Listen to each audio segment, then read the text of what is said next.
Hi, அனைவருக்கும் வணக்கம். இது மாம்பழ சீசன். மாம்பழம் நிறையா கிடைக்கும். குழந்தைகளுக்கு நார்மலாக கட் பண்ணி தர விட கேசரி செஞ்சு கொடுங்க, ரொம்ப விருப்பமாக சாப்பிடுவாங்க. மாம்பழ கேசரி எப்படி செய்கிறதுன்னு பார்க்கலாமா? வாங்க. இதுக்கு தேவையான பொருட்கள் எவ்வளோ மாம்பழம் வேணுமோ பழுத்த மாம்பழம் எடுத்துக்கோங்க. சுகரு, பால், ரவை, தண்ணி, முந்திரி, திராட்சை, நெய். ஸோ மாம்பழத்துக்கு தகுந்த மாதிரி இந்த இன்க்ரீடியன்ஸ் எல்லாமே நீங்கள் ஆட் பண்ணிக்கோங்க. ஃபஸ்ட்டு மாம்பழத்தை நல்லா தோல் உரித்து மிக்ஸி ஜாரில் அடித்து எடுத்து வச்சுக்கோங்க.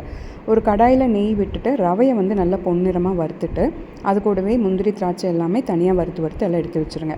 அப்புறம் ஒரு கனமான பாத்திரத்தில் நெய் ஊற்றி இந்த ரவையை போட்டு, ரவை கொஞ்சம் வறுத்து வந்திருக்கு இல்லைங்களா, அது தண்ணி ஊற்றி கொஞ்சம் வேக வைக்கணும். ரவை கொஞ்சமாக வெந்து வந்ததுக்கப்புறம் நம்ம இந்த சுகர், பால், தண்ணி, மாம்பழக்கூழ் இருக்குது இல்லைங்களா, அதெல்லாம் ஒன்றா மிக்ஸ் பண்ணி இந்த ரவை கூட உள்ளே கொட்டி அப்படியே கலக்கிட்டே வரணும். தேவைப்பட்டால் இது கூட தேங்காய் துருவலும் கலந்துக்கலாங்க. டேஸ்ட்டு வேறு மாதிரி இருக்கும்.